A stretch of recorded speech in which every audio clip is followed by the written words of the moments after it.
Three, two, one. Hello, everybody. All right, I am jacked about the topic today. Um, but first, we got to do introductions and whatnot. So, my name is Dr. Locked. I'm a PharmD, and today on Podcast Unlocked, we will be reviewing Dr. Andrew Huberman's podcast, number 98, Science-Based Tools for Increasing Happiness. Now, we're going to be going over what I think were the top 5 largest takeaways from this lecture and the most practical ways to apply these principles. Just as a heads up here, this was a really difficult lecture. I think it was like almost 4 hours to break down in such a short format and time frame. So if and when I misspeak on this subject, don't sue me, bro. I'm just a dude trying to help share information to others. So I hope you enjoy, and I hope you get something beneficial out of this. All right, so let's kind of do a synopsis of what we're going to be reviewing today. Like we said, we're looking for ways to increase our happiness. Who doesn't want to be happier? I mean, come on, let's be real. So we're going to be going into depth on each of these subjects later, but I wanted you to just have a quick glance of kind of where we are so we can get kind of like a top-down view. So number one, we're going to be talking about work and home environment, why that needs to be pleasing to you. We'll get into a little more when it says fish tanks, music, etc. Two is gratitude, and that is like doing things for others that they actually need. So this doesn't need to be a physical item.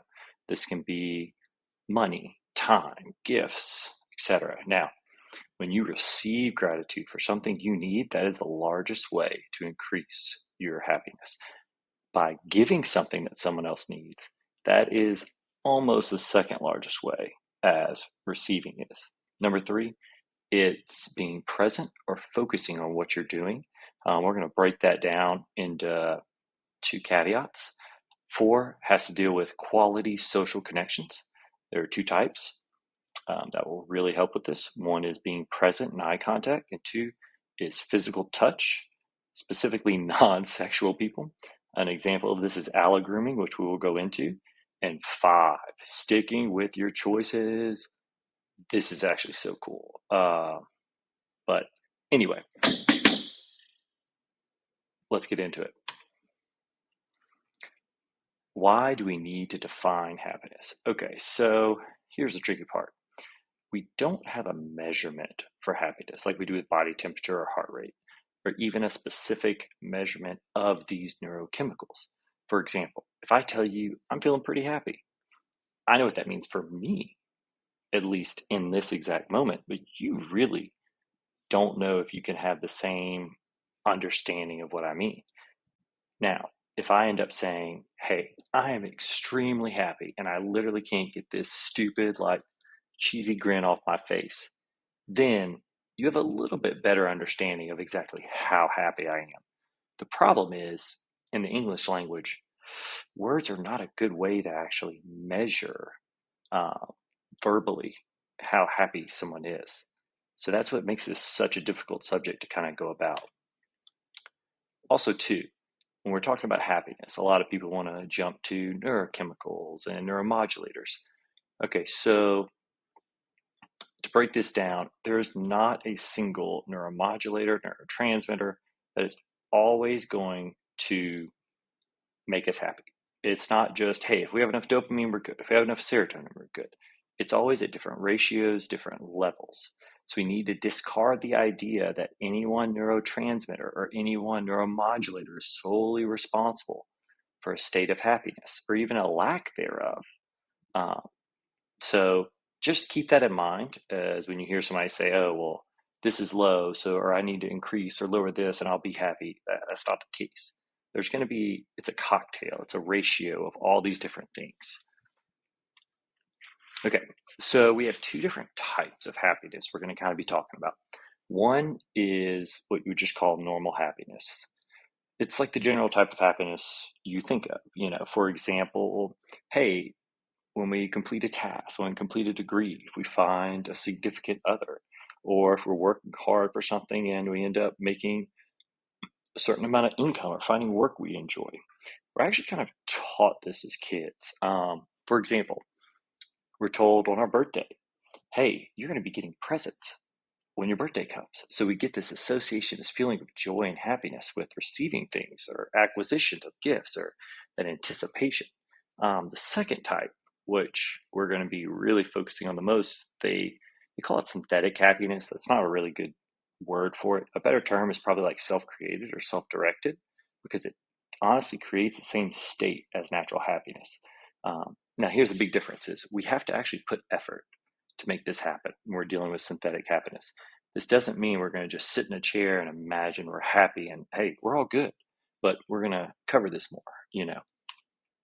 Okay, so one point that was covered a lot. Does money buy happiness? Yes and no. It's kind of like what we were saying with the neurotransmitters and everything else. Up to a point, it can help. So when we're talking about solidifying our basic needs, cost of living, healthcare, um, essentially relative income to what we need to live and survive and a little bit above that as a buffer, then yes, money does affect happiness. But once you start getting to beyond that, it's not going to scale linearly or even exponentially, for example. So once you become a billionaire, after you're past your aspects of, okay, I've got enough money to take care of my family, my health, yada, yada, yada. Any amount of money beyond that, yeah, I mean, it might make you a little happier, but it's not like it's going to exponentially shoot up. How many people do we know that are extremely wealthy and still just seem miserable or celebrities? Now, money can't buy happiness, but it can absolutely buffer stress. So let's make an example. So let's say you have a newborn, okay? And this baby is causing insane new increased demands in your life. So if you had enough money to hire a nanny to help to buffer the stress of this new baby, that is going to absolutely help, but it's not going to necessarily make you happier because you are less stressed due to having the money to help take care of that child. I hope that makes sense. Okay, so the first item we were talking about on our recap is your home and work environment.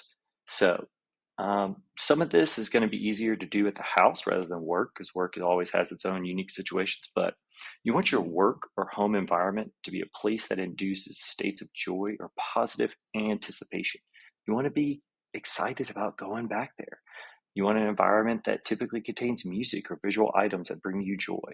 So, an easy way to kind of break this down is to use Dr. Huberman's example. So, for example, he loves fish tanks. I believe it was freshwater, not saltwater. So, in his lab at work, he literally has multiple fish tanks all around his work area. He also loves certain types of music. So, he has headphones in and he listens to music. And so, this helps him perform when he's at work. Now, his music probably differs at home and whatnot, but going into that environment, it really does change his mood knowing, hey, I have something to kind of look forward to, something to be excited about. I'm going to see. The next one, gratitude. So, this is probably one of the most important ways to increase happiness. So, when we receive or give gratitude, receiving gratitude is actually the most powerful stimulus for the release of neurochemicals to induce happiness. Now, giving gratitude is extremely powerful also, but it's just not quite as much as receiving, according to the research. But to have the most beneficial effect, both parties have to be sincere in this gratitude. So let me give you an example. If I go up to somebody and I just give them a new pair of shoes, now if this person doesn't need shoes, yeah, I mean, they're going to be a little happy. But if it needs to be something that the person who is receiving truly needs or wants, and the person at giving knows that that person truly needs or wants. Also, this doesn't have to be an item. It doesn't have to be money. It could even be time. Like one of the ways that really helps me is when I'm with a stranger, and I'll honestly to help kind of put this as like a daily practice for me that really has brought me a lot of joy is when I'm say getting coffee or something else, I'll notice somebody's shoes or somebody's hat or some article of clothing. And I'll just be like, man, I really like your shoes or I really like your hat. And I sincerely mean it, but you can see that look on their face and that joy just kind of switch. Someone actually paid attention to them and focused on them and gave them just a little bit of attention, and love. Um, this was a really cool study. This was a study on pro-social spending. So essentially, all that means is giving money or gifts without any thought of giving something back. So I'm going to read verbatim the quote from this study. Employees who devoted a greater fraction of their bonus to pro-social spending, that is, giving away money to others, experienced greater happiness after receiving the bonus, and the manner in which they spent that money was a more important predictor of happiness than the size of the bonus itself. So, what did that mean exactly? So, receiving the actual bonus led to greater increases of happiness when you are giving away or parts of it away for the benefit of others. So, in other words, just knowing the act of you are giving this bonus away prior to receiving the bonus ended up making people happier about actually getting the bonus itself. So, it ends up causing like a positive feedback loop in medicine. Okay, focusing on being present study. So, this one was called A Wandering Mind is an Unhappy Mind. So, for example, we're engaged in an activity that people enjoy or don't enjoy. The tendency for their mind to wander from a specific activity predicted lower levels of happiness than if they were focused on the activity they were actually engaged in. Now, also, it didn't matter if people were thinking about pleasant or sad topics rather than their current activity. So, what does this mean exactly? So, let's say I'm mopping the floor, okay? And I'm sitting here thinking about, I don't know, the beach and going on vacation. Okay, the fact that I'm not even focusing on what I'm doing ended up showing people being less happy than if they were thinking about anything than if they were just focusing on mopping itself. So merely focusing on what you were doing, even if you didn't like the task itself, brought more happiness than letting the mind wander. So this is why, like, for example, when they talk about meditation practices where you're learning to focus and refocus throughout the day, it could be extremely beneficial to aspects of just your normal everyday life. Ooh, quality social connections. Okay, so how are we defining this? This can be anything from a romantic to friendships to coworkers, even like small superficial interactions at the grocery store. These don't have to be deep conversations to count as quality social connections. Also, our brains are wired that when we see the faces of other people that we care about, it brings joy and happiness just by seeing those faces, either at a computer or in person. I'll tell you an example for me. Some of my happiest moments in um, school when I was finishing my doctorate was there was a janitor at the school that would always be there in the morning because I would get up super early and I would sit there and I would always be there really early for class because I would just pull all-nighters to study. And me and this janitor, I would see him every morning and I was the only person there. And we'd always say hi and we got real cordial. And actually, by the end of the year, I found out he would always say, "Hey, man, I really like your shoes." And by the end of the year, we didn't have money then or anything, about 10 of us all put our money together and bought him a pair of the same shoes that he always commented on. And man, those interactions with him and doing that for him brought me so much joy. And I mean, I didn't know that guy beyond, just saying hello to him in the morning. So in social connection, there are ways that are um, that will really help with increasing your happiness. One is to be present. So we need to be present and focused when we're having a social connection. Remember how we were talking about that aspect of doing a task? Same thing when we're talking with someone else. It's the same concept.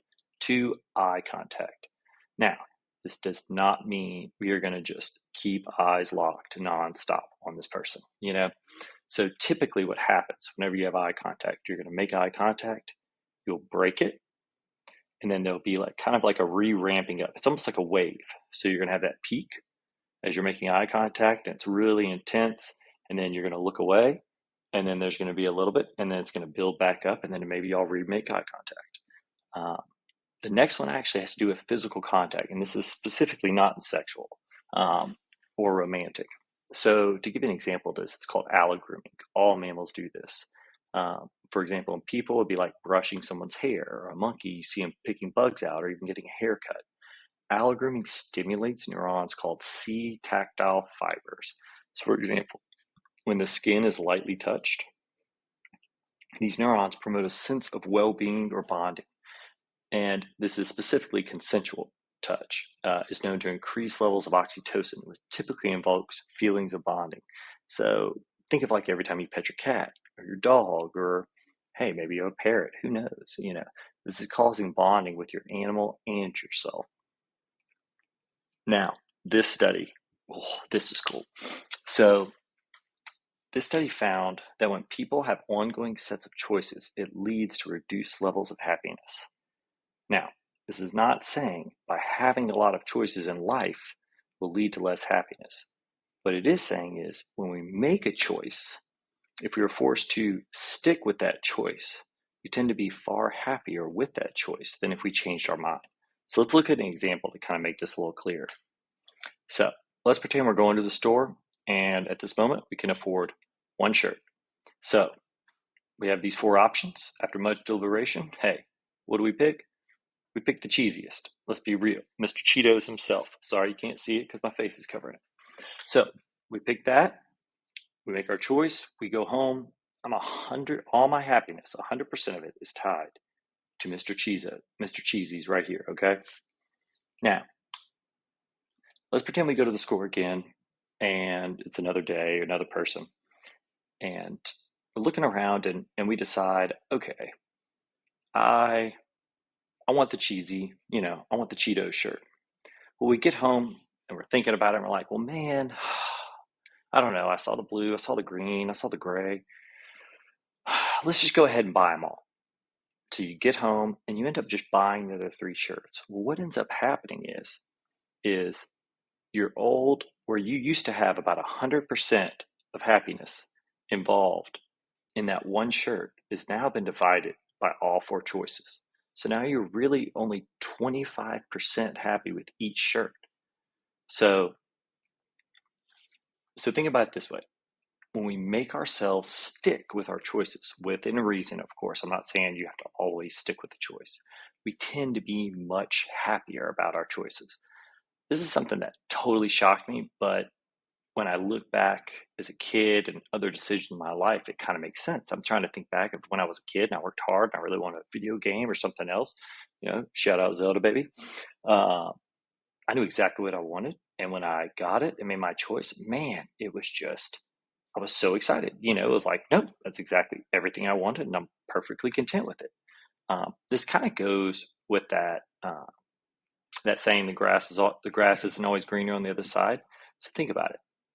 When we always think that these other options, these other pieces in life are going to make us so much more happier. If I just had this, I would be happier. If I just had that, I'd just be happier. But in reality, they don't. They typically, it's just you're always still searching for it. So by making that choice, sticking with it, it will lead to much happier aspects of when you make a choice and you choose to stick by that. So just think of it as a simple way is just committing to decisions really helps solidify your happiness with that specific decision. So let's do a quick recap here. One, there is no single molecule or chemical associated with happiness. It's a hodgepodge of all the above, so we can't associate one or the other. Two, remember there's synthetic happiness and natural. Synthetic is kind of the one that we can help, we can use to increase our happiness by doing things. Natural is the one we all know. We talked about the home and work environment. We talked about gratitude, giving, and receiving. Now, receiving typically gives us the most happiness versus giving, where it's like almost the second most. The third was talking about a distracted mind, being focused on what we're doing, whether or not that's cleaning the dirty toilets, changing the poopy diaper, who knows, you know what I mean? Or even if it's doing something fun, being focused on what we're doing and not letting our mind wander. 4, quality social connections. We want eye contact. It's not going to be constant. We want to be present during that conversation. Remember, we don't want to be distracted. And physical contact and aloe grooming. And then 5, sticking with your choices. The grass isn't always greener. Um, and remember, performance and resources. Income matters, money matters up to a point, but happiness will only scale with money when it comes to cost of living, plus an additional buffer. Beyond that, it does not make a person happier, but happiness will buffer stress. Okay. And so finally, we have our brilliant Stoic quote of the day by Sir Ted Lasso. Living in the moment is a gift. That's why they call it the present. Okay, guys, if any of this information was helpful, hook me up, hit that like or whatever the hell happens here on YouTube, comment, subscribe, and hey, man, I'll see you next time. And damn, I hope y'all have a good day. And try to take one thing from this. Oh, I almost forgot to follow up. I have been doing the stretching per the last podcast lecture, and I can say I have at least gained 3 inches on my hamstring length. So I'm really excited. It's kind of cool to see something actually come to fruition. So, all right, guys, y'all have a great day.